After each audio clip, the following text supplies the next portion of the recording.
I wasn't expecting to like Origami King that much, certainly not more than the original Paper Mario at least, but this is actually a pretty solidly put together game. It has the same flaws as the original Paper Mario, in some cases even worse, but it elevates itself with excellent writing and pretty good characters. Most importantly of all, it finally sheds itself of the absolutely awful gameplay that made up the core of the previous two games, Sticker Star and Color Splash. Gonna say it up front though, I really wish they would have just stuck with the traditional RPG gameplay of the first two entries. But what they did here isn't half bad. Once again, the story here isn't anything spectacular. Mario and Luigi visit Princess Peach for the Origami Festival, only to find Ollie, a self-appointed king with magic powers, wreaking havoc. Using 5 giant paper streamers, Ollie has taken Peach's castle to the top of a volcano, and unleashed origami and papier-mâché menaces across the land. With the help of Olivia, Ollie's sister, Mario has to track down the 5 streamers to unlock Peach's castle and put an end to Ollie's ambitions. There's not really a ton that happens along the way. There's a couple of moments of lore and side stories that are interesting, and the location of Chapter 5 really took me by surprise. But, for the most part, it's very by the numbers. It also doesn't help that the main villain's motivations that are revealed at the very end of the game are pretty weak. Where Origami King excels, though, is in the game's writing and dialogue. About 75% of the whole game are stupid, idiotic jokes, and I love this stuff. Bad puns, wordplay, the occasional reference, and above all, just ridiculous situations. I'm not saying it's anywhere near as good as Airplane, for example, but that's the kind of dialogue it reminds me of. Nervous? Yes. First time? No, I've been nervous lots of times. That said, the other 25% of the game has some pretty good writing. Olivia gets the most attention, of course, since Mario is a silent protagonist, but she carries the game really well. She has an extraordinarily naive outlook on life where she's always misinterpreting what others say, but it doesn't go so far that she gets obnoxious either. Think of something along the lines of Yotsuba, although not as charming, but it's not for lack of trying. All the scenes between her and Mario range from downright adorable to some really touching moments. Olivia alone is a major part of why this game works for me. If she wasn't written so well, I just wouldn't be nearly as motivated to keep playing. The overarching narrative is really basic, but the individual scenes and the dialogue is really well done. It's too bad how often Olivia feels the need to interrupt the game though, just to point out a puzzle that you can clearly already see. I get that it's a kid's game, but it is annoying. But at least even that kind of dialogue tends to have some flavor to it. The rest of the supporting cast is excellent too, but let's point out the elephant in the room. They didn't do anything with their designs. And I'd say that dressing up a Toad as an archaeologist barely counts, especially when his name is simply Professor Toad. This also extends to the NPCs, and to be fair, it's not entirely just Toads, but it's basically entirely just Toads. At least the first Paper Mario had the creativity to dress up Toads in outfits to match their locales and occupation, but that's never the case here outside of a few exceptions. However, what the game lacks in character design, it more than makes up for in characterization. I recall Thousand Year Door being better about this, but the first Paper Mario is pitiful at it. In that regard, I'd much rather take bland-looking characters if the writing is going to be much better. I mean, ideally, it shouldn't be a one or the other kind of thing, and I don't think it's asking for too much to have both, but whatever, I'll take what I can get. You are going to have to tolerate the whole paper thing if you're gonna get any enjoyment out of this game. Like characters getting folded up and several major villains being part of the Legion of Stationery. And I'm sure even Nintendo themselves are aware of the criticisms. They also bring back that stupid giant fan. Like, I'm sorry, who at Intelligent Systems seems to think this joke is hilarious? I do think there's some aspects about it that are really funny, like using fax machines to teleport. And I was surprised to find that these admittedly uncreative boss designs actually have great personalities to them. And again, they're really well written. I expected them to be low points of the game, but they weren't half bad at all. It's difficult to get into why I like them so much without spoiling the game, but I think it's pretty good. As for the look of the game, I'll be honest, everyone having white outlines wasn't really doing it for me at first, but it did eventually grow on me. I especially love how all the flat characters contrast with the environment and with other three-dimensional characters. It creates a very us versus them aesthetic, and it works really well here. The diorama pop-up storybook look that the first game pulled off isn't the same here. And that's unfortunate because I really miss that aspect. However, Origami King does look beautiful in its own right. Every area has a distinct look and feel to it, and there's always some small graphical detail like wind blowing along tall grass, or piles of paper representing a bundle of water in a watermill. But one of the main things that really ties the presentation together is the music. Half of the tracks are real bangers. I do think they got a little carried away with the musical numbers. They even provide lyrics but didn't bother to do voice acting. I don't know, it's kinda cute, I guess, but I wasn't really feeling it. One of the best things about the music is that every area in the game has its own variation on a battle theme against regular enemies. I really wish more games would do this. But perhaps best of all is how the music is integrated into the game world via dynamic transitions. It's not as good as Devil May Cry does it, let's not ask for miracles here, but smooth transitions as you walk from one area to the next make a big difference. This is also pulled off very effectively during combat, as each battle theme has a thinking and action variation, and the two versions flow into each other pretty seamlessly.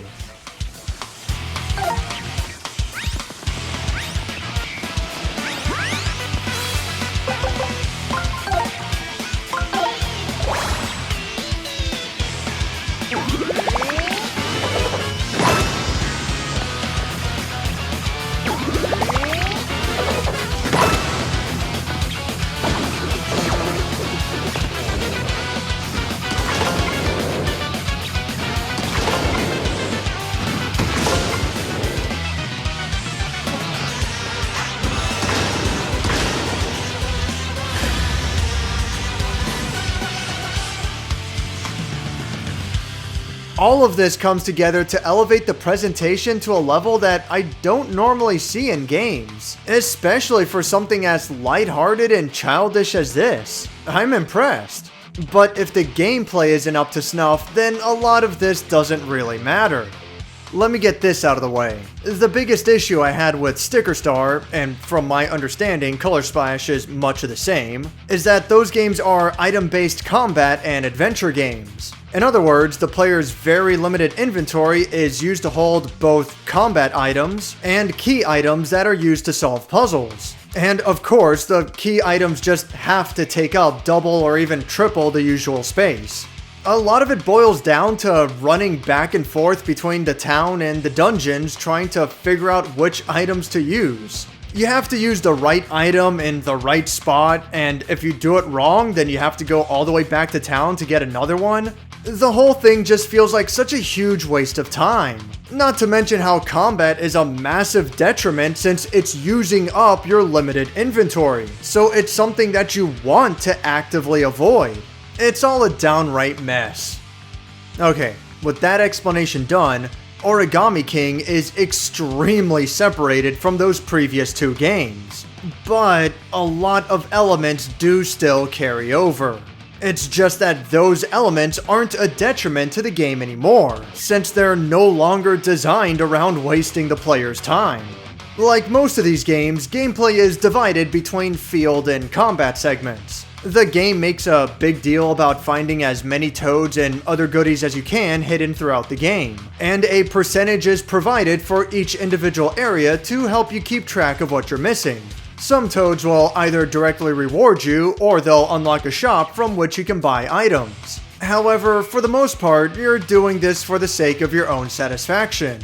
Your only tangible reward is a sort of Smash Brothers style trophy collection, a bunch of concept art, music player, that kind of stuff. Personally, I love these kind of unlockables, but I'm not a fan of exploring just for the sake of it. half of it comes down to small environmental puzzles at best, and at worst, you're blindly searching every single nook and cranny to see if you've missed anything. But it is mostly optional, and aside from that, the environments are a lot of fun to go through. They're all unique and look great, like I said before, and they have plenty of puzzles and some light platforming to mix things up. Nothing here should require a guide as far as mandatory progress goes. You'll likely get stumped for a short time every now and then, but it's fun to figure out how you're supposed to proceed. Fair warning though, there is a sliding puzzle. It's just the one, but I can't stand these things, they're the worst. Thankfully, the special thing items from the previous games are gone entirely. The solutions to every mandatory puzzle in the game are always nearby, and any important items have their own key item designation. Backtracking is kept to a bare minimum, and whenever you get lost, Olivia is able to provide some advice if you want it. This helps keep the pace of the game going pretty smoothly. You're always moving forward, and any slow parts are due to figuring out a puzzle, as opposed to retreading old ground so often, which was definitely a problem with the first Paper Mario game that I played. It helps that the game is so generous with its teleports too, and you don't have to go through a sewer section to unlock them. Speaking of the pacing, it's a nice touch that the next streamer is usually discovered about halfway through the current chapter, so it's a nice little preview of things to come. And the streamers themselves are pretty visually interesting to look at. The way that they weave in and out of the environment and their absolutely massive size, I don't know, I think it looks pretty cool. As far as the field stuff goes, I'd say they pulled it off pretty well. It's a fun world to take in and walk through. As for the combat, here's where things get really interesting. For better and for worse. Like I said, it's still carrying over aspects from the previous two Paper Mario games. Items are still tiered in that stupid, normal, shiny, flashy designation. I think it's dumb and I never liked it. Your allies that I mentioned earlier, they really don't do anything, it's random. The computer controls them and decides if they're gonna attack on their turn or not. They're basically there for show and that's it. I had a lot to complain about the badges in my previous review, but I never wanted them to be gone. They've been replaced with accessories here, which are straight up upgrades, and there's no choice in picking one over the others. For all intents and purposes, badges are not in this game. Most controversial of all, however, is the absence of experience points yet again. Instead, the only reward you get from combat is money. If all this sounds like a deal breaker to you, I really cannot blame you. There's no customization to be had here, it's very easy to drown in money and supplies, and you have infinite inventory space, so as long as you have a handful of mushrooms on you, then there really shouldn't be any danger of getting a game over. Everything is very non-threatening and easy to get through. Not to mention how this game is extremely generous with its save points, they're everywhere. There's a lot of bad here, but there is some good as well. If you do want to get into this game, the first thing you need to understand is that this is not an RPG at all. It's an adventure/puzzle game. All of the combat is designed around this weird circular board where the player has to spin and slide enemies around in order to fit them within specific configurations. Only 1x4 columns and 2x2 squares that touch the center ring will count. Mario can still attack enemies in other configurations, but his effectiveness is greatly reduced and the game points out that you did it wrong. The challenge comes from having to fit those specific configurations within a set number of spins and within a short time limit.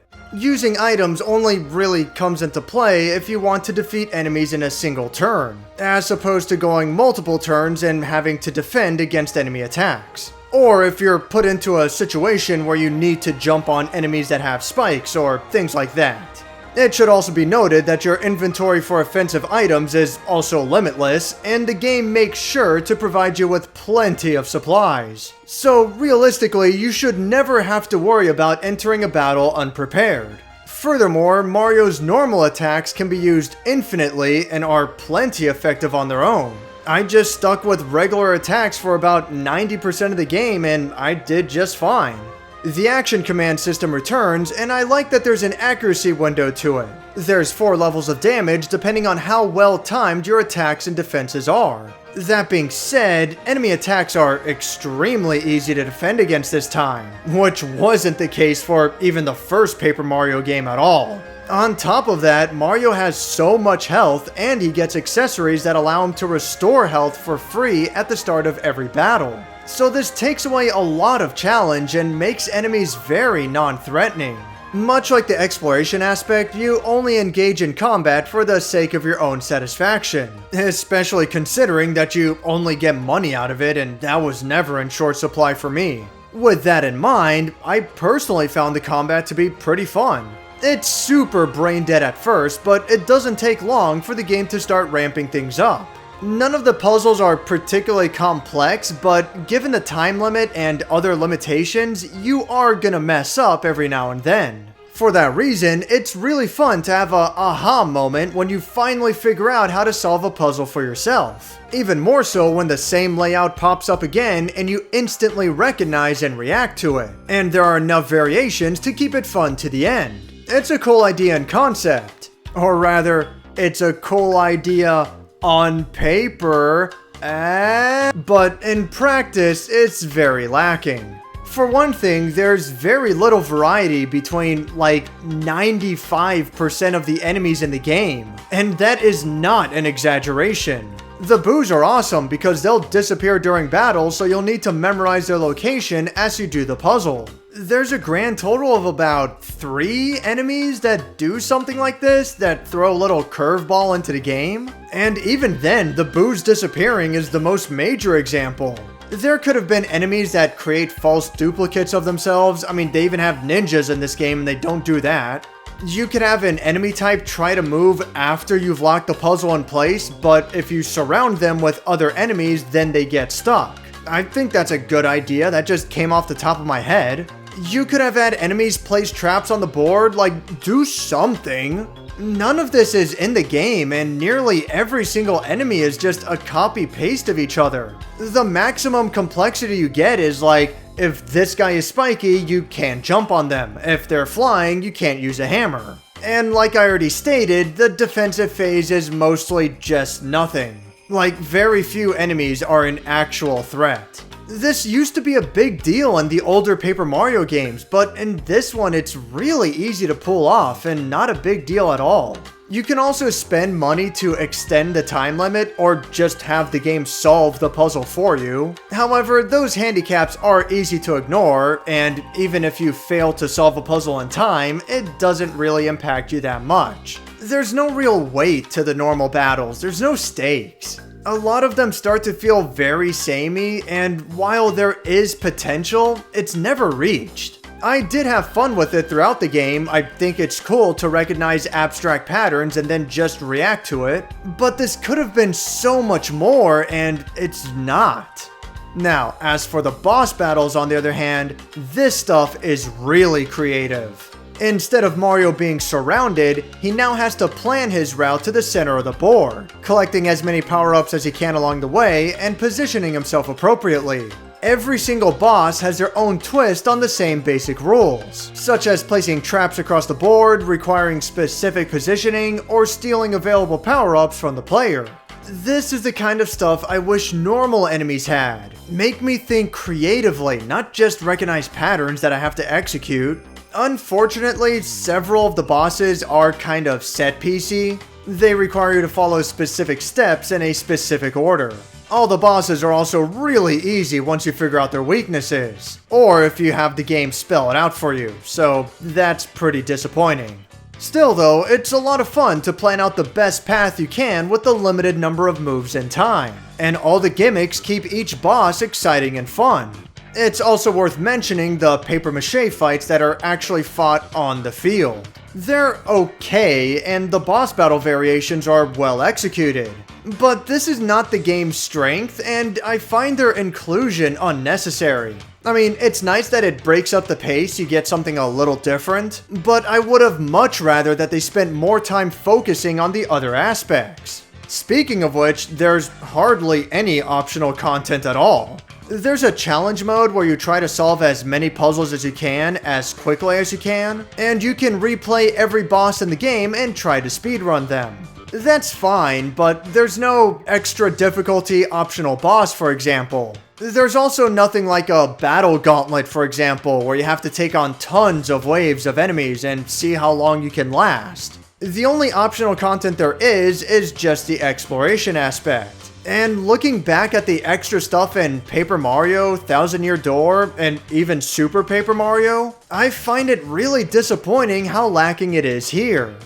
There is a lot of good that Origami King manages to pull off. Beautiful and fleshed out world, fantastic writing, characters, and music, and the combat is fun and creative. However, it also doesn't reach very deep. Regular enemies will feel very samey, and the combat in general is pretty repetitive, especially from the halfway point going onwards. And while the bosses are great, despite how set piecey they can be, they also make up a very small portion of the game. Again, the combat is very non-threatening and it has no stakes to it. While the combat is fun for what it is, I don't think I'm asking for much when I demand more out of it. Much like the original Paper Mario, I think the foundation here is excellent. What they've built on the ground level has so much room for improvement. But in a lot of ways, Origami King feels like it's trying to play it safe with its gameplay.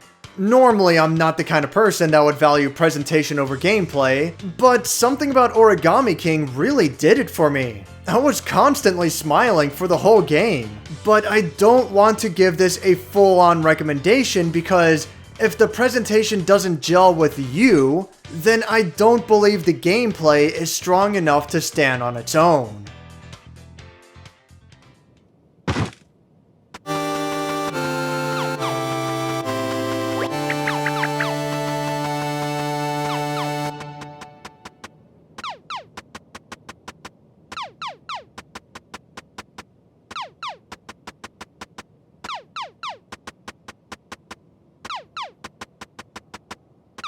Thanks for watching my review on Paper Mario: The Origami King.